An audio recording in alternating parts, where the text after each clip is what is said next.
आज आपल्या खिशामध्ये रोख पैसे नसले तरी फारसं अडतं का? तर नाही. किराणा दुकान असो किंवा मॉलमध्ये आपले जाऊन शॉपिंग केलेली असो, रेल्वे तिकीट बुकिंग असो, हॉटेलचं पेमेंट असो किंवा अचानक आलेल्या दवाखान्याचा खर्च असो, या सगळ्या गोष्टींसाठी वॉलेटमध्ये ठेवलेलं एक छोटंसं प्लास्टिक कार्ड आपली मोठी आर्थिक गरज पूर्ण करतं. आज हे क्रेडिट कार्ड इतकं सवयीचं झालेलं आहे की त्याशिवाय आपण आपल्या आर्थिक नियोजनाची कल्पना देखील करू शकत नाही. पण तुम्हाला एक गोष्ट माहिती आहे का? भारतामध्ये क्रेडिट कार्डचा प्रवास जो आहे तो तब्बल 46 वर्ष जुना आहे. आज जे कार्ड प्रत्येक नोकरदाराच्या किंवा व्यावसायिकाच्या खिशामध्ये तुम्हाला दिसतं, तर एकेकाळी फक्त अतिश्रीमंत किंवा मोठ्या पदावर काम करणारे अधिकारी VIP लोकांसाठीच मर्यादित होतं. भारतातील या प्लास्टिक मनीची इंटरेस्टिंग जर्नी तुम्हाला ऐकायला नक्कीच आवडेल. पण त्याआधी अशाच कामाच्या माहितीसाठी पैसा पाणीला सबस्क्राईब नक्की करा. आज देशामध्ये कोट्यावधी लोक क्रेडिट कार्ड वापरत आहेत. रिझर्व्ह बँकेच्या ताज्या आकडेवारी जर आपण पाहिली तर भारतामध्ये सध्या 11 कोटींपेक्षा जास्त क्रेडिट कार्ड्स ऍक्टिव्ह आहेत. पण 1980 साली जेव्हा भारतामध्ये हे कार्ड पहिल्यांदा आलं तेव्हा कोणी स्वप्नात देखील विचार केला नव्हता की हेच कार्ड जे आहे ते पुढचे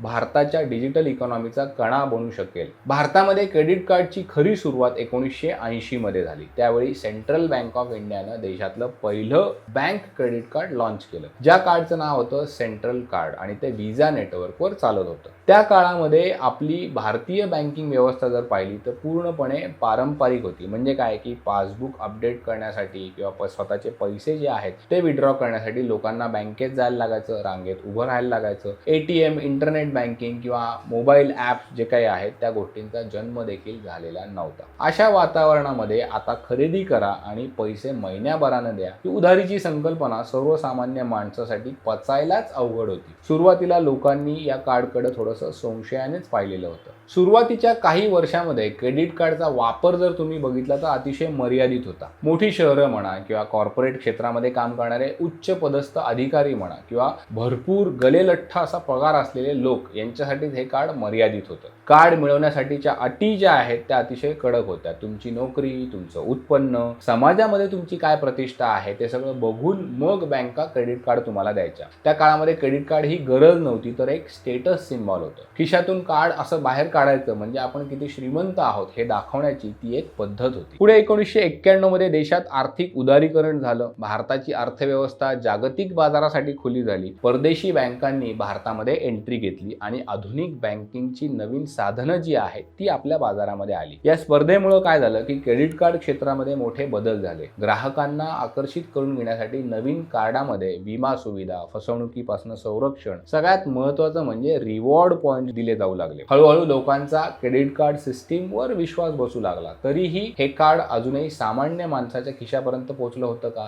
तर नाही. 2000 सालानंतर भारतामध्ये खऱ्या अर्थानं इंटरनेटचा प्रसार सुरू झाला. याच काळामध्ये IRCTC सुरू झालं आणि घर बसल्या रेल्वेचं तिकीट बुकिंग तुम्हाला करणं शक्य झालं. त्यानंतर आलं मेक माय ट्रिप. फ्लिपकार्ट, Amazon सारख्या ई-कॉमर्स कंपन्या ज्या आहेत त्यामध्ये त्यांनी भारतामध्ये ऑनलाईन शॉपिंगची लाट आणली. या ऑनलाईन प्लॅटफॉर्ममुळे काय झालं तर क्रेडिट कार्ड हे डिजिटल व्यवहाराचं मुख्य साधन बनलं. मोबाईल फोन घ्यायचा असेल, लॅपटॉप घ्यायचा असेल, TV यासारख्या महागड्या वस्तूंवर मिळणारा नो कॉस्ट EMI ज्याला म्हटलं जातं तो लोक घ्यायला लागले. सणासुदीला मिळणाऱ्या मोठ्या ऑफर्समुळे क्रेडिट कार्ड वापरणाऱ्यांची संख्या जी आहे ती झपाट्यानं वाढली. लोकांना लक्षात यायला लागलं की क्रेडिट कार्ड हे म्हणजे कर्ज आहे का? तर नाही. ते आपल्याला एक स्मार्ट फायनान्शियल प्लॅनिंगचं एक साधन आहे. त्याचा व्यवस्थित वापर केला तर ते आपल्या फायद्याचं ठरू शकतं. त्यानंतर काय झालं 2012 मध्ये या क्षेत्रामध्ये आणखी एक मोठा बदल झाला. आपल्या देशामध्ये स्वदेशी कार्ड नेटवर्क रुपे सुरू झालं. त्याआधी बहुतांश कार्ड जे होते ते फक्त परदेशी कंपन्यांच्या नेटवर्कवर चालणारे होते. रुपे आल्यामुळे काय झालं छोट्या शहरांमध्ये अगदी ग्रामीण भागामध्ये देखील कार्ड पोहोचायला मदत झाली. गेल्या काही वर्षांमध्ये जर बघितलं तर तुम्हाला